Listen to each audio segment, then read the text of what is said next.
Hello everyone. आज हम गीता जी के 7वें अध्याय का अध्ययन करने वाले हैं। यहाँ पर श्री भगवान बोले, हे पार्थ, अनन्य प्रेम से मुझ में आसक्त चित्त तथा अनन्य भाव से मेरे परायण होकर योग में लगा हुआ तो जिस प्रकार से संपूर्ण विभूति, बल, ऐश्वर्य आदि गुणों से युक्त सबके आत्मरूप मुझको संशय रहित जानेगा, उसको सुन। मैं तेरे लिए इस विज्ञान सहित तत्व ज्ञान को संपूर्णतः कहूंगा, जिसको जानकर संसार में फिर और कुछ भी जानने योग्य शेष नहीं रह जाता। हजारों मनुष्यों में कोई एक मेरी प्राप्ति के लिए यत्न करता है और उन यत्न करने वाले योगियों में भी कोई एक मेरे परायण होकर मुझको तत्व से अर्थात यथार्थ रूप से जानता है। यहाँ पर श्री कृष्ण भगवान कह रहे हैं अर्जुन को कि अर्जुन, मैं तुम्हारे को ऐसा ज्ञान बताऊंगा जिसमें विज्ञान भी निहित होगा और उसको जानने के बाद तुम्हारे लिए कुछ भी जानना शेष नहीं बचेगा। वो कहते हैं कि मनुष्यों में भी ना मेरी प्राप्ति के लिए हजारों मनुष्यों में से एक मेरी प्राप्ति के लिए कोशिश करता है और उन कोशिश करने वालों में से भी कोई एक मेरे तत्व को जान पाता है। पृथ्वी, जल, अग्नि, वायु, आकाश, मन, बुद्धि और अहंकार भी इस प्रकार यह 8 प्रकार से विभाजित मेरी प्रकृति है। यह 8 प्रकार के भेदों वाली तो अपरा अर्थात मेरी जड़ प्रकृति है। और हे माँ बाहो, इससे दूसरी ओर जिसके यह संपूर्ण जगत धारण किया जाता है, मेरी जीव रूपा परा अर्थात चेतन प्रकृति जान। हे अर्जुन, तू ऐसा समझ, संपूर्ण भूत इन दोनों प्रकृतियों से ही उत्पन्न होने वाले हैं और मैं संपूर्ण जगत का प्रभव और प्रलय हूँ अर्थात संपूर्ण जगत का मूल कारण हूँ। हे धनंजय, मुझसे भिन्न दूसरा कोई भी परम कारण नहीं है। यह संपूर्ण जगत सूत्र के मुनियों के सदस्य मुझ में गुथा हुआ है। हे अर्जुन, मैं जल में रस हूँ, चंद्रमा और सूर्य में प्रकाश हूँ, संपूर्ण वेदों में ओंकार हूँ, आकाश में शब्द और पुरुषों में पुरुषत्व हूँ। मैं पृथ्वी में पवित्र, गंध और अग्नि में तेज हूँ और संपूर्ण भूतों में उनका जीवन हूँ और तपस्वियों में तप हूँ।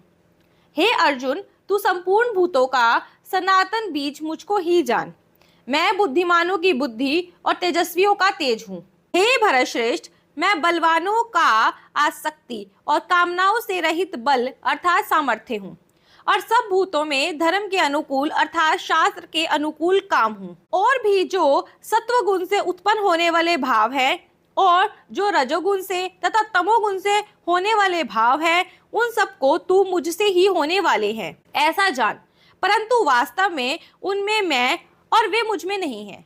श्री कृष्ण कहते हैं जो सतगुण है, रजोगुण है, तमोगुण है, उन सबके जो भाव है ना, तू उसको मुझसे ही होने वाला जान, लेकिन उसमें मैं नहीं हूं और मुझ में वो नहीं है।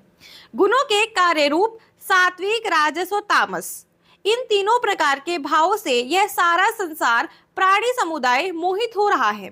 इसलिए इन तीनों गुणों से परे मुझ अविनाशी को नहीं जानता। भगवान जी कहते हैं यहाँ पर सभी लोग ना इन तीनों गुणों के बीच में फंसे हुए हैं। इससे बाहर निकलकर वो मुझे जानने की कोशिश ही नहीं कर पाते हैं, क्योंकि यह अलौकिक अर्थात अति अद्भुत त्रिगुणमयी मेरी माया बड़ी दुस्तर है। परंतु जो पुरुष केवल मुझको ही निरंतर भजते हैं, वे इस माया का उल्लंघन कर जाते हैं अर्थात संसार से तर जाते हैं। माया के द्वारा जिनका ज्ञान हरा जा चुका है, ऐसे आसुर स्वभाव को धारण किए हुए मनुष्यों में नीच दूषित कर्म करने वाले मूढ़ लोग मुझको नहीं भजते। भगवान जी कहते हैं कि जो माया ने जिनका ज्ञान हर लिया है ना, जिनकी प्रवृत्ति जो है ना वो आसुरी हो चुकी है, असुरों जैसा व्यवहार करते हैं, वो लोग मुझे नहीं भजते हैं। हे भरतवंशियों में श्रेष्ठ अर्जुन, उत्तम कर्म करने वाले अर्थार्थी, आर्त, जिज्ञासु और ज्ञानी जन, ऐसे 4 प्रकार के भक्त जन मुझको भजते हैं। भगवान जी ने यहाँ पर अपने 4 भक्त बताए हैं कि 4 प्रकार के मेरे भक्त जो मुझे बहुत प्रिय हैं, जो मुझे भजते हैं। उनमें सबसे पहले उन्होंने बताया है अर्थार्थी। इसका मतलब होता है संसारिक पदार्थों के लिए भजने वाला। जैसे कोई इंसान है, वो भगवान जी से इच्छाएं करता है कि भगवान जी मुझे सब सुख सुविधाएं दे दो, मुझे अच्छा घर दे दो। सब चीजें क्या हैं? ये सांसारिक पदार्थों के लिए है ना। तो ऐसे भक्त को अर्थार्थी कहा जाता है। फिर दूसरे आते हैं आर्थ। आर्त का मतलब होता है संकट निवारण के लिए भजने वाले, जो मुसीबत के समय भगवान को भजते हैं। जैसे कि द्रौपदी ने भगवान जी को चीरहरण के टाइम बुलाया कि भगवान जी आ जाओ, तो भगवान जी गए ना, क्योंकि वो उनकी भक्त थी। भक्त कैसी? आर्त भक्त थी, जो मुसीबत के समय बुलाने वाली थी उन्हें। फिर है जिज्ञासु, मेरे को यथार्थ रूप से जानने की इच्छा से भजने वाला, जो भगवान को जानना चाहता है इसलिए भगवान का भजन करता है। जैसे कि उद्धव, तो उद्धव जो है वो भगवान जी के भक्त थे, लेकिन कैसे भक्त थे? वो जिज्ञासु भक्त थे। फिर आते हैं ज्ञानी। ज्ञानी कौन? जैसे प्रहलाद, जिनको भगवान जी के तत्व का ज्ञान था। आगे वो कहते हैं कि उनमें नित्य मुझ में एक ही भाव से स्थित अनन्य प्रेम भक्ति वाला ज्ञानी भक्त अति उत्तम है, क्योंकि मुझको तत्व से जानने वाले ज्ञानी को मैं अत्यंत प्रिय हूं और वह ज्ञानी मुझे अत्यंत प्रिय है। श्री कृष्ण भगवान यहाँ कह रहे हैं कि इन चारों प्रकार के भक्तों में भी ना मेरे को ज्ञानी भक्त जो होता है वो अपने लिए सबसे ज्यादा प्रिय होता है, क्योंकि वो मुझे मेरे तत्व से जानता है।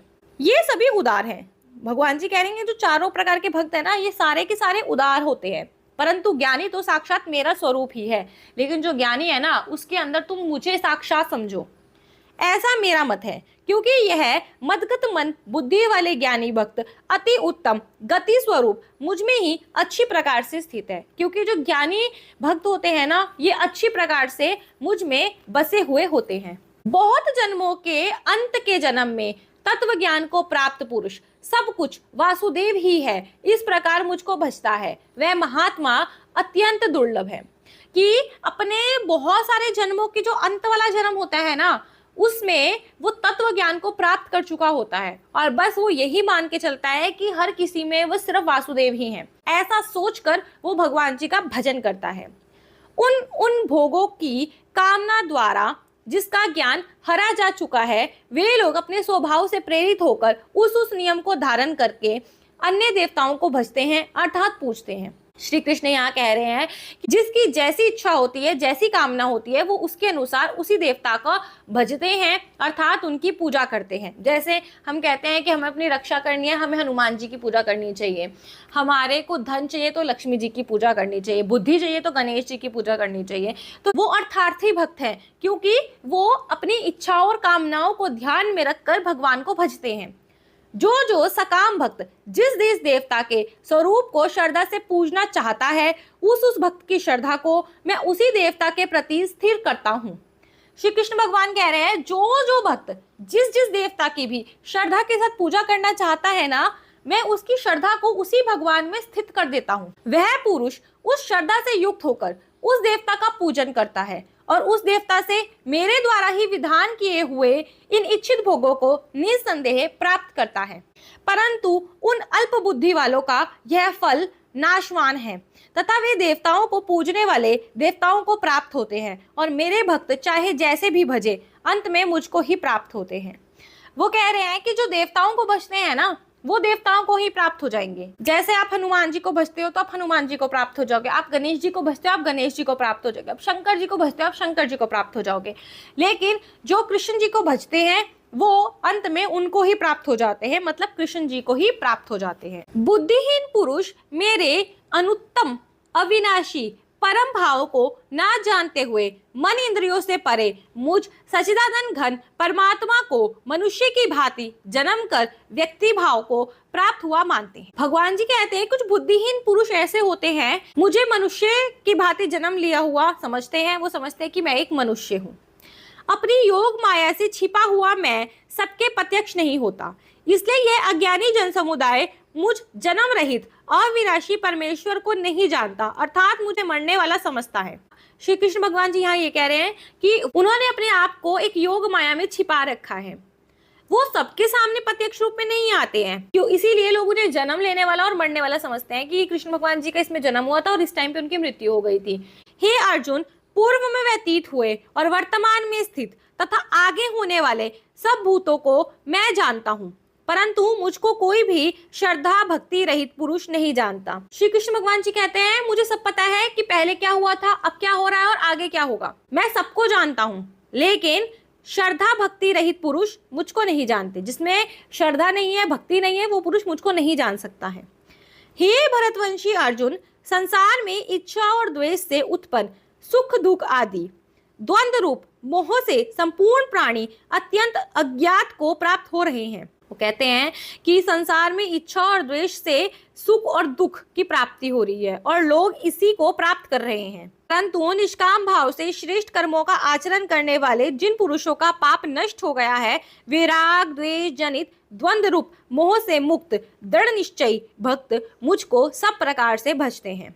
श्री कृष्ण भगवान जी कह रहे हैं कि जो निष्काम भाव से कर्म करते हैं ना, उनका पाप नष्ट हो जाता है, वो राग द्वेष से ऊपर उठ जाते हैं, मोह से उनकी मुक्ति हो जाती है और वो सब प्रकार से सिर्फ मेरा ही भजन करते हैं। जो मेरी शरण होकर जरा और मरण से छूटने के लिए यत्न करते हैं, वे पुरुष उस ब्रह्मा को, संपूर्ण आध्यात्म को, संपूर्ण कर्म को जानते हैं। श्री कृष्ण भगवान जी कहते हैं, जो मेरी शरण में आकर जन्म और मरण से छूटने के लिए प्रयत्न करते हैं ना, वो ब्रह्मा को, संपूर्ण आध्यात्म को और कर्म को जानते हैं। जो पुरुष अधिभूत और अधिदेव के सहित तथा अधियज्ञ के सहित मुझे अनंत काल में भी जानते हैं, वे युक्त चित्त वाले पुरुष मुझे जानते हैं अर्थात प्राप्त हो जाते हैं। आज के अध्ययन में हमने सीखा कि भक्त 4 प्रकार के होते हैं।